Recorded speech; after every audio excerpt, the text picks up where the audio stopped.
नमस्कार दोस्तों, हर्षित द्विवेदी एजुकेशन में आपका स्वागत है। मेरा नाम है विनीत सागर। डेली एडिटोरियल डिस्कशन 17 जनवरी 2023। तीन इंपॉर्टेंट आर्टिकल्स हम डिस्कस करेंगे।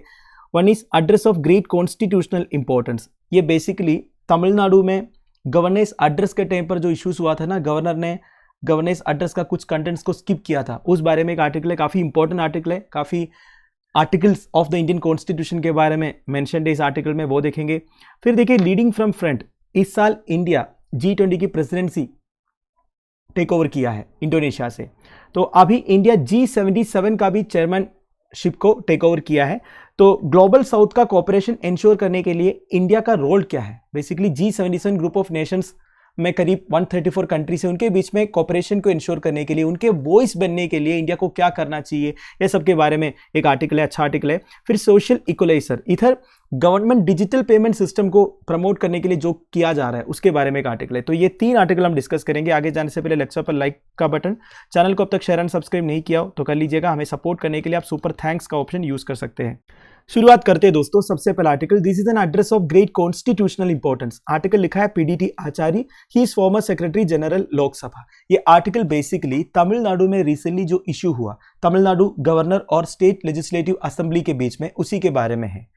हुआ क्या था, देखिए हर एक स्टेट लेजिस्लेटिव असेंबली सेशन शुरू होने से पहले गवर्नर का एड्रेस होता है। जैसे कि पार्लियामेंट्री सेशन शुरू होने से पहले प्रेसिडेंट का एड्रेस होता है ना, वैसे ही स्टेट में लेजिस्लेटिव असेंबली सेशन शुरू होने से पहले गवर्नर का एड्रेस होता है। और ये एड्रेस मैंडेटरी है, गवर्नर को लेजिस्लेटिव असेंबली को एड्रेस करना ही करना है सेशन शुरू होने से पहले। और ये लिखा है article 176 of the Indian constitution में। और ये एड्रेस का जो कंटेंट्स है ये स्टेट गवर्नमेंट प्रिपेयर करके देता है गवर्नर को। गवर्नर को केवल वो पढ़ना होता है। बेसिकली उस एड्रेस में क्या रहता है ना, गवर्नमेंट का जो प्लान है, जो पॉलिसी है, जो स्कीम्स है, क्या करने वाला है गवर्नमेंट आगे, उसी के बारे में है और कुछ नहीं है। पर इस बार क्या हुआ, गवर्नमेंट ने जो एड्रेस का कंटेंट्स प्रिपेयर करके दिया गवर्नर को, उन्होंने उस एड्रेस का कुछ कंटेंट्स को स्किप किया। बेसिकली क्या है ना, गवर्नर और चीफ मिनिस्टर ऑफ तमिलनाडु के बीच में काफी टाइम से टसिल चल रहा है, ठीक है। वैसे कई सारे स्टेट्स में गवर्नर और चीफ मिनिस्टर के बीच में प्रॉब्लम तो चल ही रहा है, जैसे कि वेस्ट बंगाल में, केरला में, तमिलनाडु में, जितने भी ऑपोजिशन रूलिंग स्टेट्स है ना, उधर गवर्नर और चीफ मिनिस्टर के बीच में प्रॉब्लम्स तो चल ही रहा है, ये बात आपको मालूम है। तो इधर RN Ravi, who is governor of Tamil Nadu, उन्होंने क्या किया, गवर्नेंस एड्रेस का कुछ कंटेंट्स को या फिर कुछ पैराग्राफ को स्किप किया। बेसिकली वो paragraph Dravidian model of governance के बारे में था, जिसे RN रवि साहब बहुत पहले से अपोज करते हुए आ रहा है। पर तमिलनाडु का जो गवर्नमेंट है वो Dravidian model of governance follow करना चाहता है और ये RN रवि साहब को पसंद नहीं है। इसलिए उन्होंने क्या किया, गवर्नेंस एड्रेस से द्रविडियन मॉडल ऑफ गवर्नेंस के बारे में जितने भी कंटेंट्स है ना, उसे स्किप किया। तो इधर author of the article PDT Achary साहब का कहना यह है, गवर्नर ने जो किया वो गलत है, कॉन्स्टिट्यूशनल वैल्यूज के खिलाफ है। तो इनका पॉइंट्स क्या क्या है वो हम डिस्कस करेंगे। देखिए आर्टिकल 176 ऑफ द कॉन्स्टिट्यूशन में क्या लिखा है, it requires the governor to mandatorily address the members of the legislature at the commencement of the first session of each year and to inform them of the causes of its summons. Clause 2 says that the legislature will discuss the matters refer to in such an address. तो basically साल का पहला session से पहले governor का mandatory address होना चाहिए। Basically governor को मेंबर्स ऑफ द लेजिस्लेचर को मैंडेटरली एड्रेस करना चाहिए। और गवर्नर जो एड्रेस करेंगे ना, बेसिकली उस एड्रेस का जो कंटेंट्स है उसके बारे में लेजिस्लेचर डिस्कस करना भी चाहिए और वो मैटर्स डिस्कस करने के लिए लेजिस्लेचर को टाइम भी अलोकेट करना चाहिए। ये सब लिखा है article 176 of the constitution. So here the address means complete address, not a truncated और गार्बल्ड वर्जन। मतलब देखिए उस एड्रेस में जितने भी कंटेंट्स लिखा है ना, वो गवर्नर को पढ़ना होता है। गवर्नर के हिसाब से कुछ ऐड नहीं करना है या फिर कुछ स्किप नहीं करना है।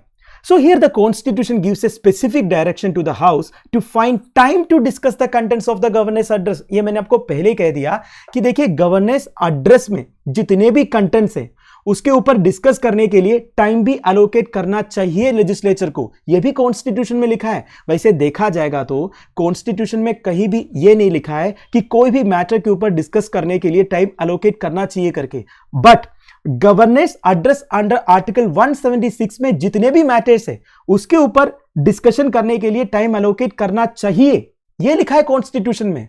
तो कॉन्स्टिट्यूशन एक ही बात के लिए स्पेसिफिकली बोला है, वो है गवर्नेंस एड्रेस के लिए। गवर्नेंस एड्रेस में जितने भी कंटेंट्स है वो मैटर्स के ऊपर डिस्कशन 100% होना चाहिए और लेजिस्लेचर को टाइम भी एलोकेट करना चाहिए। तो इतना इंपॉर्टेंस दिया हुआ है कॉन्स्टिट्यूशन गवर्नेंस एड्रेस को। और एक आर्टिकल है दोस्तों, आर्टिकल 175, ये क्या कह रहा है? It says that the governor may address the legislature and for that purpose require the attendance of the members. देखिए, एक तो होता है आर्टिकल 176 जो हर साल का सेशन शुरू होने से पहले गवर्नेंस एड्रेस के बारे में कहता है, और एक आर्टिकल 175 है, उसके हिसाब से गवर्नर चाहे तो लेजिस्लेचर को एड्रेस कर सकता है किसी भी मैटर के ऊपर, उसमें भी 100% अटेंडेंस चाहिए होता है मेंबर्स का। अब आर्टिकल 175 में जो एड्रेस लिखा हुआ है वो गवर्नर अपने हिसाब से कर सकता है। गवर्नर को कुछ कहना होगा लेजिस्लेचर को, वो कह सकते हैं, बट आर्टिकल 176 में जो मैंडेटरी एड्रेस के बारे में लिखा है ना, उसमें ऐसा नहीं हो सकता। गवर्नमेंट ने ऑलरेडी जो प्रिपेयर करके दिया होगा वही पढ़ना होता है ना। और एक इंपॉर्टेंट पॉइंट, आर्टिकल 175 में गवर्नेंस एड्रेस के बारे में लिखा हुआ है, आर्टिकल 176 में भी गवर्नेंस एड्रेस के बारे में लिखा हुआ है, और दोनों एड्रेस गवर्नर किसको कर रहा है? लेजिस्लेचर को कर रहा है, पर दोनों में फर्क है। आर्टिकल 176 के अंडर गवर्नर का जो एड्रेस रहेगा, उन कंटेंट्स को, उन मैटर्स को लेजिस्लेचर डिस्कस करना चाहिए, ये कॉन्स्टिट्यूशन में लिखा है। पर आर्टिकल 175 के अंडर जब गवर्नर लेजिस्लेचर को एड्रेस करेंगे, उन मैटर्स के ऊपर डिस्कशन होना चाहिए करके कॉन्स्टिट्यूशन में नहीं लिखा है। तो ऐसा डिस्टिंक्शन क्यों दिया हुआ है दोस्तों? रीजन ये है, article 176 contains the policies and programs of the elected government of state which is accountable to the legislature। देखिए, आर्टिकल 176 के अंडर जो गवर्नेंस एड्रेस है उसमें इलेक्टेड गवर्नमेंट का पॉलिसीज एंड प्रोग्राम्स के बारे में लिखा हुआ है जो लेजिस्लेचर के लिए अकाउंटेबल है, तो वो तो डिस्कस करना ही पड़ेगा। पर आर्टिकल 175 में ऐसा कुछ नहीं, गवर्नर अपने हिसाब से जो भी मैटर्स ऑफ इंपॉर्टेंस है वो लेजिस्लेचर को एड्रेस कर सकता है, ठीक है। तो बेसिकली आर्टिकल 176 के अंडर गवर्नर का जो मैंडेटरी एड्रेस है उसमें इलेक्टेड गवर्नमेंट का पॉलिसीज एंड प्रोग्राम्स के बारे में लिखा रहता है, इलेक्टेड गवर्नमेंट का जो अचीवमेंट्स है प्रीवियस ईयर का उसके बारे में लिखा रहता है। तो बेसिकली हमें एक क्लियर आउटलाइन मिल जाएगा गवर्नमेंट का डेवलपमेंटल प्रोग्राम्स क्या है फ्यूचर के लिए। तो अब तक आपको आर्टिकल 176 का इंपॉर्टेंस के बारे में समझ में आ गया होगा। तो अगर एक गवर्नर उस मैंडेटरी एड्रेस के कंटेंट्स को स्किप करते हैं, इसका मतलब क्या है? गवर्नर डस नॉट अप्रूव और एग्री विद दोस आइडियाज। पर देखिए, गवर्नर एग्री करे या ना एग्री करे, गवर्नर को इलेक्टेड गवर्नमेंट का पॉलिसीज एंड प्रोग्राम्स के बारे में बताना है उस एड्रेस के थ्रू, ऐसे स्किप नहीं कर सकते, ठीक है। क्योंकि देखिए, उसमें गवर्नर का कोई पर्सनल व्यूज नहीं रहता है, ओनली इलेक्टेड गवर्नमेंट का पॉलिसीज एंड प्रोग्राम्स के बारे में लिखा रहता है। और उस एड्रेस के लिए गवर्नर रिस्पॉन्सिबल नहीं है। कौन रिस्पॉन्सिबल है? Government alone is responsible. अगर उसमें कुछ गलत भी लिखा होगा ना, उसके लिए गवर्नर रिस्पॉन्सिबल नहीं है, क्योंकि गवर्नर का काम है गवर्नमेंट ने जो प्रिपेयर करके दिया उसे पढ़ना। So the governor can not change a word on his own. एक वर्ड भी गवर्नर चेंज नहीं कर सकता। यह अलग बात है गवर्नर पढ़ नहीं पा रहा है, जैसे कि कुछ लेजिस्लेटिव असेंबलीज में रकस होता है, हल्ला होता है, ओपोजिशन पार्टीज जो है वो प्रॉब्लम्स क्रिएट करते हैं, तो उस वजह से कभी कभी गवर्नर ठीक से पढ़ नहीं पाता है, वो अलग बात है। पर जानबूझकर गवर्नर एड्रेस का कंटेंट्स को चेंज नहीं कर सकता या फिर कोई भी पैराग्राफ को स्किप नहीं कर सकता। तो ये बात क्रिस्टल क्लियर है आर्टिकल 175 और आर्टिकल 176 ऑफ द कॉन्स्टिट्यूशन में जो लिखा है। आई होप आपको समझ में आ गया।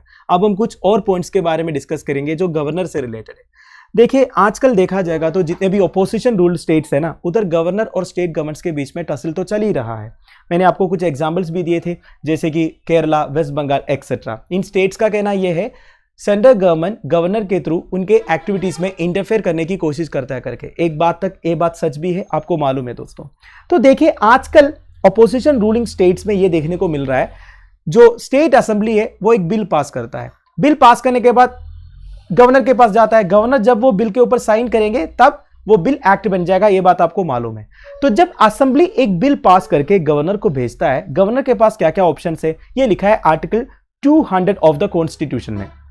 It requires the governor to either give assent or withhold assent or send the bill back to the assembly for reconsideration। मतलब या तो बिल में साइन कर सकता है तब वो बिल एक्ट बन जाएगा, या फिर पेंडिंग में रख सकता है, या फिर बिल को रिकंसिडरेशन के लिए भेज सकता है असेंबली में। अगर असेंबली उसी बिल को विथ और विदाउट एनी चेंजेस पास करके फिर से गवर्नर के पास भेजेंगे तो गवर्नर के पास ज्यादा कोई ऑप्शन नहीं है, साइन करना है, ठीक है। वैसे और एक बात है दोस्तों, कुछ रेयर केसेस में गवर्नर क्या करते हैं, कुछ बिल को प्रेसिडेंट के कंसिडरेशन के लिए भेजते हैं, ये भी ऑप्शन है गवर्नर के पास, ठीक है। नाउ आजकल क्या देखने को मिल रहा है ना, कुछ गवर्नर्स क्या करता है, बिल को पेंडिंग में रखते हैं। वैसे constitution does not give the governor the option to sit on a bill passed by the assembly. Assembly से पास हुआ एक बिल के ऊपर बिना कुछ करके बैठने का अधिकार गवर्नर के पास नहीं है। ऐसा अधिकार कॉन्स्टिट्यूशन गवर्नर को नहीं देते हैं। पर देखिए इधर एक लूप होल है दोस्तों। Governors seem to assume that since it does not lay down any time frame for assent to a bill, they can sit on it without exercising any of the options contained in Article 200। देखिए article 200 के हिसाब से governor के पास क्या क्या option है ये मैंने आपको बता दिया, पर ये ऑप्शंस कितना टाइम फ्रेम में कंप्लीट करना है इस बारे में कॉन्स्टिट्यूशन में नहीं मेंशन्ड है। इस वजह से गवर्नर क्या करते हैं, उस बिल को पेंडिंग में रख देते हैं। ये भी गलत है। इससे क्या होगा, जो लेजिस्लेटिव असेंबली है वो और फ्रस्ट्रेट हो जाएगा। एक्चुअली देखा जाएगा तो ये गलत है, क्योंकि कॉन्स्टिट्यूशन में कुछ टाइम फ्रेम नहीं लिखा हुआ। इसका मतलब ये तो नहीं है कि गवर्नर चाहे कितने दिन भी उस बिल के ऊपर बैठ जाएंगे बिना कुछ किए। ब्रिटेन में it is unconstitutional for the king to withhold assent to a bill passed by parliament. देखिए जैसे कि हमारा प्रेसिडेंट है वैसे यूनाइटेड किंगडम में किंग है, ये बात आपको मालूम होगा। ब्रिटेन में किंग जो है इस तरह बिल को विथहोल्ड नहीं कर सकता, वो अनकॉन्स्टिट्यूशनल है। पर हमारे देश में कुछ ठीक से लिखा नहीं हुआ है, इस वजह से ये अनकॉन्स्टिट्यूशनल भी नहीं बोल सकता। तो आजकल बेसिकली ये एक ओपन चैलेंज जैसा हो चुका है। गवर्नर मिनिस्टर्स को चैलेंज कर रहा है, मिनिस्टर्स गवर्नर को चैलेंज कर रहा है। जैसे कि रिसेंटली केरला में क्या हुआ था, गवर्नर ने एक मिनिस्टर को बोल दिया कि मेरा प्रेशर नहीं रहा आपके ऊपर, इसलिए आपको रिजाइन करना पड़ेगा। कॉन्स्टिट्यूशन में लिखा है ना कि जब तक गवर्नर का प्रेशर है तब तक एक मिनिस्टर उस पोस्ट में रह सकता है करके, पर वो प्रेशर का मतलब ये नहीं है कि गवर्नर बोलने से एक मिनिस्टर को रिजाइन करना पड़ेगा। ठीक है, इसके बारे में भी मैंने एक वीडियो बनाया था, आप हर्षित द्विवेदी नाम के साथ सर्च कर सकते हो। जो भी है, तो गवर्नर का जो पावर्स है उसके बारे में सुप्रीम कोर्ट में काफी सारे केसेस हुआ है दोस्तों। कुछ प्रोमिनेंट केसेस है, शमशेर सिंह 1974, नबाम रबिया 2016। इन केसेस में सुप्रीम कोर्ट ने यह बोला था governor can act only on the aid and advice of the council of ministers and cannot exercise any executive powers independently ignoring the elected government. मतलब देखिए गवर्नर इलेक्टेड गवर्नमेंट को ignore नहीं कर सकता किसी भी हालत में। उनको काउंसिल ऑफ मिनिस्टर्स का एड एंड एडवाइस के हिसाब से अपना एग्जीक्यूटिव पावर्स को एक्सरसाइज करना है। और देखिए अंबेडकर साहब ने क्या बोला था, if the constitution remains in principle the same as we intend that it should be, the governor should be a purely constitutional governor with no power of interference in the administration of the province. मतलब देखिए एक state government का administration में governor को interfere नहीं करना चाहिए। Governor बस एक कॉन्स्टिट्यूशनल अथॉरिटी है। तो कुल मिला के author of the article PDT Achary साहब का कहना यह है गवर्नेंस को अपना लिमिट में रहना चाहिए। अगर हमारा सिस्टम की इंटीग्रिटी को प्रिजर्व करना है, कॉन्स्टिट्यूशनल वैल्यूज को अपहोल्ड करना है, तो कोई भी कॉन्स्टिट्यूशनल अथॉरिटीज को अपना लाइन क्रॉस नहीं करना है। अगर क्रॉस करेंगे then democracy will be in peril. अगला है leading from front, India must amplify views of the global south as president of the G20 summit. देखिए इस साल G20 की प्रेसिडेंसी इंडिया के पास है, ये बात आप सबको मालूम है। तो G20 इवेंट से एसोसिएटेड कई सारे मीटिंग्स वगैरह होने वाला है दोस्तों, जिसमें इंडिया को लीड करना है सबको। ठीक है, तो recently prime minister Narendra Modi ji G77 group of nations को एड्रेस किया था। G77 मतलब क्या है, देखिए इसमें करीब 134 कंट्रीज मेंबर्स है। वैसे नाम है G77, फिर भी मेंबर कंट्रीज 134 है, ये ध्यान दीजिएगा। ठीक है, तो ये बेसिकली डेवलपिंग कंट्रीज का एक ग्रुप आप बोल सकते हैं, ग्लोबल साउथ भी आप बोल सकते हैं, क्योंकि देखिए अर्थ का सथेन हेमिस्फीयर में बेसिकली साउथ साइड में मेजॉरिटी ऑफ डेवलपिंग इकोनॉमी सबको देखने को मिलेगा। अपने साउथ साउथ कोऑपरेशन के बारे में सुना होगा ना, बेसिकली ये डेवलपिंग कंट्रीज के बीच में कोऑपरेशन इंश्योर करने का एक प्लेटफॉर्म है ये साउथ साउथ कोऑपरेशन। तो G77 ग्रुप ऑफ नेशंस को recently prime minister Narendra Modi ji ने एड्रेस किया और काफी कुछ अच्छी अच्छी बातें कहा गया जो रिसेंटली काफी न्यूज में आया था। तो उसी के बारे में ये आर्टिकल है दोस्तों। देखिए देखा जाएगा तो प्राइम मिनिस्टर मोदी जी ने ये जो G77 ग्रुप ऑफ नेशंस को एड्रेस किया और काफी सारे कंसर्न्स वगैरह एक्सप्रेस किया है, ये इंडिया की फॉरेन पॉलिसी से थोड़ा सा हटके आप बोल सकते हैं, क्योंकि रिसेंट कुछ ईयर्स में हमें ये देखने को मिला है इंडिया पावरफुल नेशंस के साथ रिलेशंस मेंटेन करने की कोशिश की है। जैसे कि यूनाइटेड नेशन सिक्योरिटी काउंसिल का जो परमानेंट मेंबर्स है USA, UK, France, Russia and China, और G7 ग्रुप ऑफ नेशंस है जो दुनिया के अमीर कंट्रीज का एक ग्रुप है कि नहीं। तो इन सबके साथ अच्छे रिलेशंस मेंटेन करने की कोशिश रहा है इंडिया का। पर अभी G20 इवेंट से एसोसिएटेड इंडिया ने ये जो G77 ग्रुप ऑफ नेशंस को एड्रेस किया है ना, ये बेसिकली हमारी जो एक्सिस्टिंग पॉलिसी रहा है उसे थोड़ा सा एक शिफ्ट आप बोल सकते हैं, और ये अच्छी बात भी है। क्योंकि as the leader of G20 ये हमारी रिस्पॉन्सिबिलिटी बनती है डेवलपिंग वर्ल्ड के ऊपर फोकस करना, उनके प्रॉब्लम्स को समझना, उनके कंसर्न्स को दुनिया के सामने रखना। क्योंकि आजकल जितने ग्लोबल इनिक्विटीज है वो सबसे ज्यादा अफेक्ट किसको करते हैं, डेवलपिंग वर्ल्ड को या डेवलप्ड वर्ल्ड को? ऑब्वियस सी बात है, डेवलपिंग वर्ल्ड को। तो as a developing economy itself India की रिस्पॉन्सिबिलिटी बनती है ये जो G20 प्रेसिडेंसी है, ये जो मौका है यूज करना डेवलपिंग वर्ल्ड के लिए। देखा जाएगा तो आजकल दुनिया में जितने भी इंपॉर्टेंट प्रॉब्लम्स है, जैसे कि कोविड-19 पैंडेमिक के जो चैलेंजेस है, फ्यूल का प्राइसेस जो बढ़ रहा है, फर्टिलाइजर एंड फूड ग्रेन्स की अवेलेबिलिटी कम हो रहा है रशिया यूक्रेन क्राइसिस की वजह से, और इंक्रीजिंग जियोपॉलिटिकल टेंशन है, वो सब सबसे ज्यादा अफेक्ट किसको करता है दोस्तों? जैसे मैंने आपको पहले बताया, डेवलपिंग वर्ल्ड को। और रिसेंटली हमारे external affairs minister S Jaishankar साहब ने भी ये बोला था, India's need to envision a common future with the global south and acknowledge India's common past with the global south, many of whom have suffered colonialism। देखिए ये जो ग्लोबल साउथ है, या फिर आप बोल सकते हैं जो G77 ग्रुप ऑफ नेशंस है, उसमें मैक्सिमम देखोगे तो कॉलोनाइज्ड कंट्रीज थे, है कि नहीं? तो हम सबकी जो हिस्ट्री रहा है, पास्ट रहा है, वो सब लगभग कॉमन रहा है। तो हमारे बीच में कोऑपरेशन को इंश्योर करना ये बहुत जरूरी है, क्योंकि वो कहता है ना दोस्तों, ये जो कॉलोनियल कंट्रीज है वो क्या जानेंगे कॉलोनाइज्ड कंट्रीज का प्रॉब्लम्स क्या क्या रहा है। देखा जाएगा तो ये जो डेवलपिंग वर्ल्ड है, उनके जो चैलेंजेस है, उनके जो प्रॉब्लम्स है, उसे इंडिया जैसे कंट्री समझ सकते हैं, क्योंकि इंडिया और उनकी भी हिस्ट्री सेम रहा है, हम सभी ने सफर किया है। तो अब ये जो G20 प्रेसिडेंसी इंडिया के पास है, तो इंडिया को लीड करना चाहिए बाकी सारे जो डेवलपिंग कंट्रीज है उनको। बेसिकली जो G77 ग्रुप ऑफ नेशंस में 134 कंट्रीज है, उन्हें इंडिया लीड करना चाहिए। तो बेसिकली ये जो समिट हुआ, voice of the global south summit, उसमें टोटल 125 कंट्रीज ने पार्टिसिपेट किया था। 125 कंट्रीज मतलब 134 G77 कंट्रीज है ना, उसमें से 125 कंट्रीज के रिप्रेजेंटेटिव्स पार्टिसिपेट किए थे अलग अलग सेशंस में। टोटल 10 डिफरेंट सेशंस हुआ था, उसमें काफी कुछ इंपॉर्टेंट इश्यूज के बारे में डिस्कशन हुआ था, जैसे कि shortages in grain exports, oil and gas, fertilizer as a result of the Ukraine war, terrorism, etc. etc. तो इस समिट के दौरान prime minister Narendra Modi human centered globalization को एक पुश दिया है, countering the first world's view of expediting climate change goals at the cost of development. देखिए क्या बोला जा रहा है, आजकल जो डेवलपिंग वर्ल्ड है, या फिर आप बोल सकते हैं जो वेस्टर्न कंट्रीज है, उनका सबसे बड़ा गोल क्या है?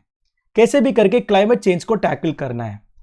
तो अब जो क्लाइमेट चेंज हुआ है उसके लिए कौन रिस्पॉन्सिबल है? एक्चुअली डेवलप्ड वर्ल्ड है, कोई डाउट नहीं उसमें। उन्होंने ग्रीन हाउस गैस फू के ये हाल करवा दिया है। तो अब उनका सबसे बड़ी प्रायोरिटी यह है कि कैसे भी करके क्लाइमेट चेंज को टैकल करना है। अब क्लाइमेट चेंज को अगर टैकल करना है, वो अकेला सोचने से कुछ नहीं होगा, पूरी दुनिया का कोऑपरेशन चाहिए। तो उसी के लिए वो अलग अलग ट्रीटीज साइन करवा रहा है, अलग अलग मीटिंग्स बुला रहा है कि नहीं? तो उन्हें काउंटर किया है प्राइम मिनिस्टर मोदी ने। मोदी जी ने कहा अब जो डेवलप्ड वर्ल्ड क्लाइमेट गोल्स के पीछे जो भाग रहा है, उसके लिए वो डेवलपिंग कंट्रीज का डेवलपमेंट को रोक रहा है। मतलब उन्होंने 50-100 साल पहले इतने इंडस्ट्रीज बना दिए, सब कुछ बना के ग्रीन हाउस गैस एमिशंस कर दिए, और अब डेवलपिंग कंट्रीज को बोल रहा है कि आप कुछ डेवलपमेंट मत करो और आप फॉसिल फ्यूल को जलाना बंद कर दो। तो सही है, क्लाइमेट चेंज को अगर टैकल करना है तो फॉसिल फ्यूल जलाना बंद करना पड़ेगा। तो eight the same time developed countries को यह भी इंश्योर करना है ना कि रिन्यूएबल एनर्जी के लिए जो डेवलपिंग वर्ल्ड है उन्हें एक्सेस भी तो होना चाहिए, है कि नहीं? देखिए मान लीजिए इंडिया में हम कोल जला रहे हैं, ठीक है, तो ये जो डेवलप्ड कंट्री से वो बोल रहा है कि हमें कोल मत जलाओ, तो हमें एनर्जी कहां से मिलेगा भाई? उसके लिए रिन्यूएबल एनर्जी के लिए भी तो एक्सेस होना चाहिए। तो ऐसे जितने डेवलपिंग कंट्रीज है उनके लिए रिन्यूएबल एनर्जी एक्सेस भी आप इंश्योर करके दे दो, कम से कम पैसे दे दो ये सब डेवलप करने के लिए। आप बस बोल रहे हो फॉसिल फ्यूल एमिशन ही कम कर दो, हो गया, ऐसा नहीं हो सकता। तो मोदी जी के हिसाब से ह्यूमन सेंटर्ड ग्लोबलाइजेशन आपकी प्रायोरिटी है। ग्लोबल साउथ में जितने लोग रह रहा है उनकी वर्क मोबिलिटी को इंश्योर करना पड़ेगा, उनका इमिग्रेशन को इंश्योर करना पड़ेगा, उनके लिए एक बेटर लाइफ इंश्योर करके देना पड़ेगा, वो सब आपकी प्रायोरिटी है। आप जो क्लाइमेट गोल्स के पीछे भाग के डेवलपमेंट को रोक रहे, ये सही नहीं है। तो कुल मिला के इंडिया का स्टैंड ये है ह्यूमन सेंटर्ड ग्लोबलाइजेशन, मतलब लोगों के जो प्रॉब्लम्स है वो समझना पड़ेगा, उसके लिए उनसे जाके बात करना पड़ेगा, उनसे पूछना पड़ेगा उन्हें क्या चाहिए। क्योंकि देखिए दोस्तों, आजकल जितने जियोपॉलिटिकल टेंशन है, ग्लोबल इनिक्विटीज है, उसका सबसे ज्यादा इंपैक्ट ऑब्वियस ही बात है डेवलपिंग वर्ल्ड के ऊपर है। मैं आपको एक एग्जांपल बता रहा हूं, रशिया यूक्रेन क्राइसिस अभी चल रहा है दोस्तों। बेसिकली रशिया और यूक्रेन के बीच में वार चल रहा है, जिसकी वजह से ग्लोबल फूड इनसिक्योरिटी आया है। क्योंकि देखिए रशिया एंड यूक्रेन जो है सबसे ज्यादा वीट एक्सपोर्ट करते हैं, फर्टिलाइजर्स एक्सपोर्ट करते हैं। अब ये जो वीट से फर्टिलाइजर्स है, ये सब सबसे ज्यादा कंज्यूम करने वाला देश है, जैसे कि अफ्रीका में जितने कंट्रीज है वो सब। अब रशिया यूक्रेन क्राइसिस की वजह से भी इंपैक्ट किसके ऊपर हो रहा है? जो कंज्यूमिंग कंट्रीज है, जो डेवलपिंग वर्ल्ड है, उसके ऊपर है। ठीक है, इसके बाद इधर इंडिया की फॉरेन पॉलिसी के बारे में बात किया जा रहा है। Basically the policy of non alignment, जो हम सालों से फॉलो करते हुए आ रहा है, अभी भी फॉलो कर रहा है। इसके लिए द बेस्ट रीसेंट एग्जाम्पल है रशिया यूक्रेन वार। रशिया यूक्रेन वार के टाइम पर हमने एक नॉन अलाइनमेंट पॉलिसी ही फॉलो किया है कि नहीं? हमने एक न्यूट्रल पोजीशन लिया है, किसी के साथ हम अलाइन नहीं हुए। वैसे नॉन अलाइन मूवमेंट के बारे में आपको पता ही होगा दोस्तों, कोल्ड वार के टाइम पर पूरी दुनिया बाइपोलर हो गए थे, कुछ कंट्रीज यूएसए के साथ, कुछ कंट्रीज यूएसएसआर के साथ। तो उस टाइम पर एशिया एंड अफ्रीका में जितने नए नए कंट्रीज इंडिपेंडेंट हुए थे, उन्होंने ये डिसाइड किया कि हम दोनों सुपर पावर्स के साथ ज्वाइन नहीं करेंगे, हम नॉन अलाइन्ड रहेंगे। तो ये नॉन अलाइन मूवमेंट के फाउंडिंग कंट्रीज थे इंडिया, खाना, इजिप्ट, इंडोनेशिया जैसे कंट्रीज। और एक कंट्री था, मैं भूल गया कौन सा है, आपको पता है तो आप मुझे कमेंट बॉक्स में बता दीजिए। तो इंडिया का जो नॉन अलाइनमेंट पॉलिसी है अभी भी फॉलो हो रहा है। ऊपर से रिसेंटली हमने G77 चेयरपर्सनशिप को भी एक्सेप्ट किया है। इसके लिए एक फंक्शन हुआ था क्यूबा में, जहां पे हमारा minister of state for external affairs Meenakshi Lekhi attend किया था। ठीक है, तो ये G77 ग्रुप ऑफ नेशंस में टोटल 134 कंट्रीज है। Majority of countries non align movement का पार्ट है। तो बेसिकली G77 का चेयरपर्सनशिप अब इंडिया के पास। इसका मतलब यह है हम अभी एक नॉन अलाइन मूवमेंट को लीड भी कर रहा है कि नहीं? ऐसे भी हम इंटरप्रेट कर सकते हैं। ठीक है, ये सबके अलावा हमने प्रेसिडेंट ऑफ इजिप्ट को इन्वाइट किया है रिपब्लिक डे चीफ गेस्ट बनने के लिए। और इजिप्ट जो है one of the founding member है नॉन अलाइन्ड मूवमेंट का, ये बात भी आपको पता होगा। तो प्रेसिडेंट ऑफ इजिप्ट को अब हम बुला रहा है, ये भी एक सिग्निफिकेंट मूव है। Of note where some of the summit's exclusions. अब देखिए ये जो समिट हुआ, basically voice of the global south at the G20 हुआ, इसमें हमने कुछ कंट्रीज को इन्वाइट किया भी नहीं, जो ऑब्वियसली डेवलपिंग कंट्रीज है, like Pakistan and Afghanistan.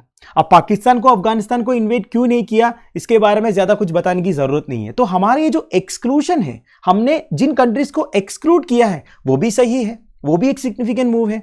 Of note 2 was the inclusion of Myanmar whose junta regime has not been recognized but with which India has chosen to forge closer ties। हमने पर Myanmar को बुलाया।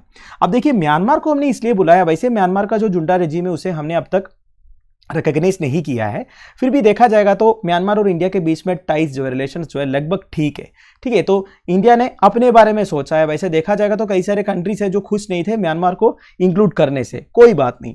It is hope that collective south south understanding of global issues will lead to a more inclusive meeting at the summit level, particularly with reference to South Asian and subcontinent's regional problems. तो हम यही प्रतीक्षा रखते हैं दोस्तों, ये जो collective south south understanding of global issues है, ठीक है, अब जो हो रहा है बेसिकली ये जो G77 का कंट्रीज का जो मीटिंग हो रहा है, या फिर ये जो साउथ साउथ कोऑपरेशन हो रहा है, इससे साउथ एशियन एंड सबकॉन्टिनेंट का रीजनल प्रॉब्लम्स भी सॉल्व हो सकता है या फिर सॉल्व हो जाएगा, ऐसे हम प्रतीक्षा रख सकते हैं।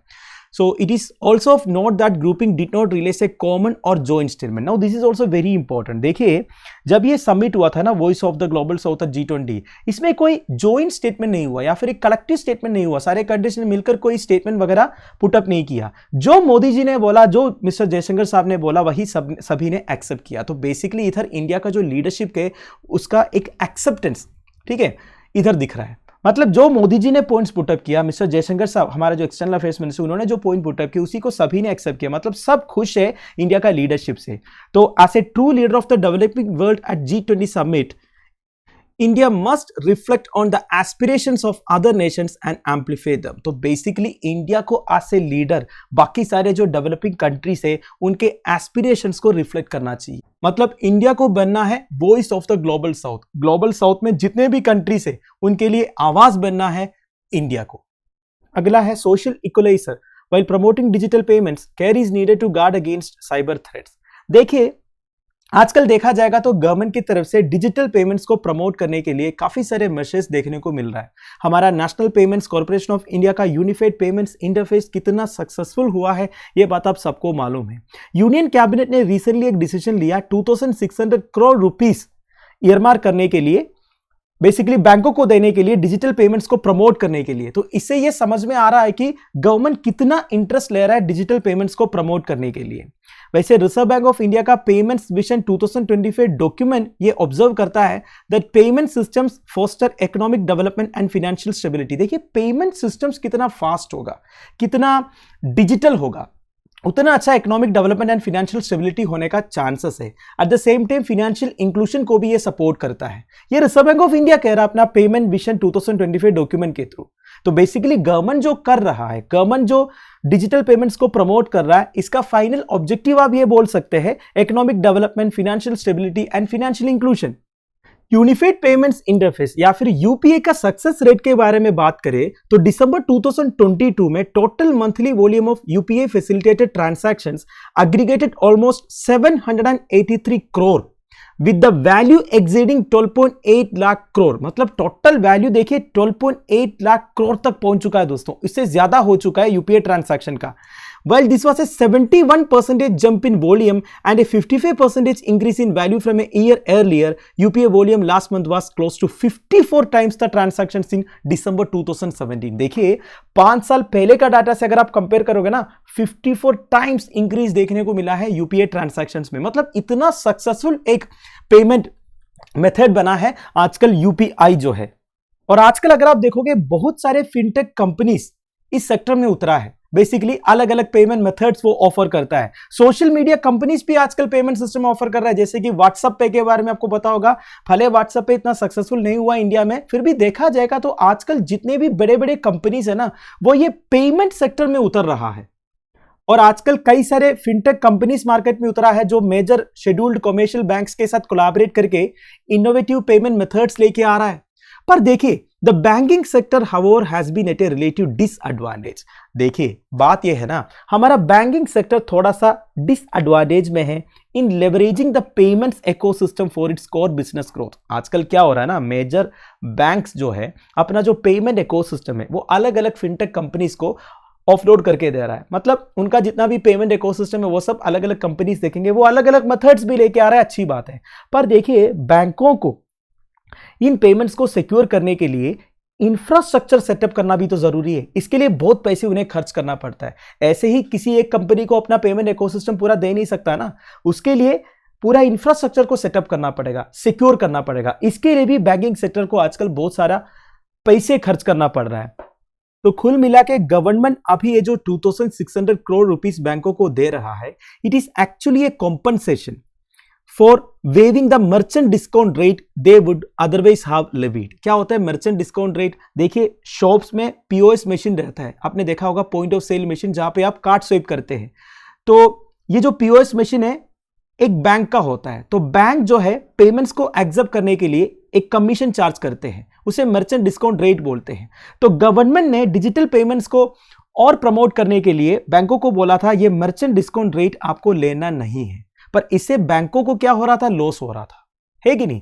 तो गवर्नमेंट ने अभी ये जो इंसेंटिव प्रोवाइड किया ना 2600 करोड़ का, ये बेसिकली वो मर्चेंट डिस्काउंट रेट वेव करने के लिए ऑफर कर रहा है। तो बेसिकली डिजिटल पेमेंट्स को प्रमोट करने के लिए गवर्नमेंट की तरफ से बहुत कुछ किया जा रहा है। But at the same time आपको साइबर सिक्योरिटी भी इंश्योर करना पड़ेगा, क्योंकि जितना आप ऑनलाइन जाओगे, जितना आप डिजिटल हो जाओगे, उतना ज्यादा साइबर सिक्योरिटी का थ्रेट भी आपके ऊपर रहेगा।